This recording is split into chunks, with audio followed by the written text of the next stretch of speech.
یہ رجب اسی لیے رکھا گیا. میں نے اسی لیے اپنی مجلس کا آغاز 2 جملوں سے کیے. مجھے یہ بولنے کی ضرورت نہیں ہے کہ کس سورے کے جملے. جس سورے کو ہم روزانہ ہر مسلمان منیمم 10 ٹائمز پڑھتا ہے، سورہ الحم. اس الحم میں اللہ کیا کہہ رہا؟ میں تیری عبادت کرتا ہوں. بندے کو بندہ بولتا ہے. اللہ میں تیری عبادت کرتا ہوں، تجھ سے ہی دعا مانگتا ہوں، تجھ سے ہی میں مانگتا ہوں. تو یہ رجب کا مہینہ رکھا اس لیے گیا کہ تم مجھ سے مانگو، جتنا ہو سکے مانگو. رجب گزر جائے گا، برکتیں جائے گی، تو آنے والی بلا مصیبتوں میں تم گھر جاؤ گے. آنے والے مصیبتوں میں گھر جاؤ گے. اس لیے کہ وی ڈونٹ نو کہ کل کا کیا ہونے والا ہے. کہ 2 رکعت نماز پڑھو ماہ رجب میں. 2 رکعت نماز، ویری سمپل نماز دے رہا. ایک صلوات پڑھ لے محمد و آل محمد پر.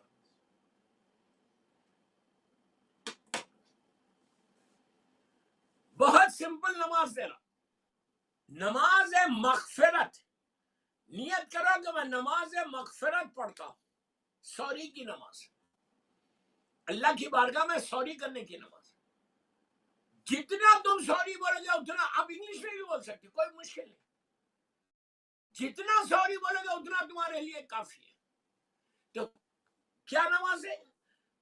نیت کرو کہ میں نماز مغفرت ماہ رجب میں پڑھتا ہوں، قربتاً اللہ. اس کے بعد پہلی رکعت میں الحم اور 7 ٹائمز سورہ قل، بسم اللہ الرحمن الرحیم، سورہ قل هو اللہ احد.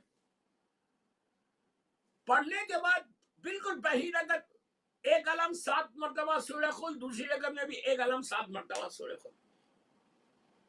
یہ نماز سے یہ ہوگا کہ ماہ رجب میں جو گناہ تمہارے معاف ہونا ہے، اور یہ دعا کرنا ہے کہ اس کا ثواب میرے ماں باپ کو بھی دے دے. اس ماہ رجب میں یہ پڑھنا بھی بہت ضروری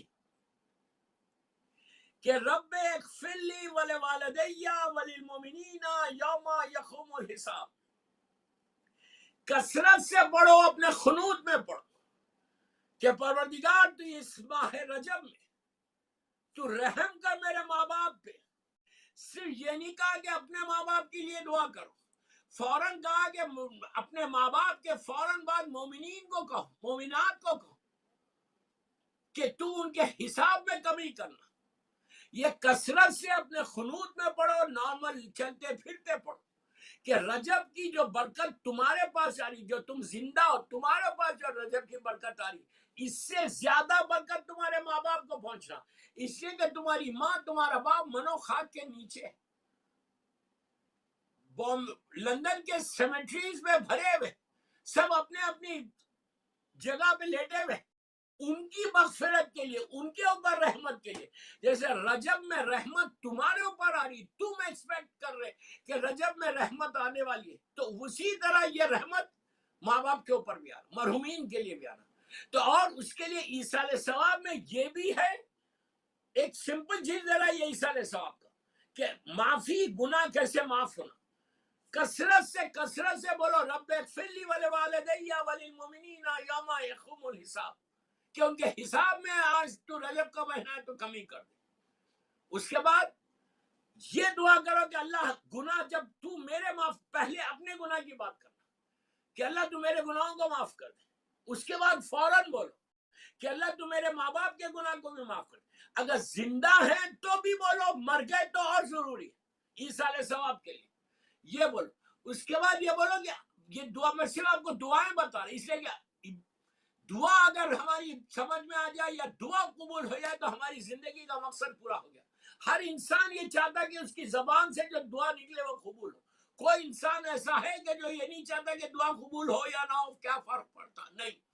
ہر چیز شیئر کرو اللہ سے، ہر چیز شیئر کرو اللہ سے کہ اللہ کو بتاؤ، معصوم کا واسطہ دو، مولا علی کا واسطہ دو، یہ محنت کتنی برکت ہو. امام علی جیسی شخصیت، امام علی جو ہمارا ایمان ہے، ان کے آنے کی آمد ہے. تو آپ کیا سمجھ لیں، اتنی بڑی شخصیت کی ولادت کا مہینہ ہے تو کتنا ثواب اس مہینے میں اللہ نے رکھا. یہ تو شکر ادا کرو پروردگار کے کہ پروردگار نے تم کو صحت کے ساتھ رجب کا مہینہ دے دیا.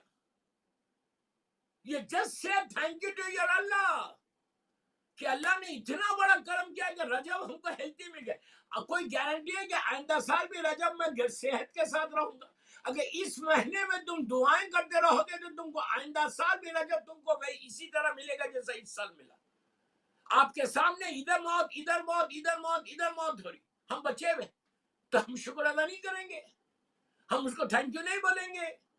تو رجب وہی تو ہے کہ پتہ نہیں کون سی نیکی یا کون سی تمہارا عمل جو اللہ کی بارگاہ میں پسند آ گیا اور معصومین کے وسیلے سے اللہ نے تمہارے اوپر رحم کر کے تم کو الگ کر دیا، بالکل الگ کر دیا.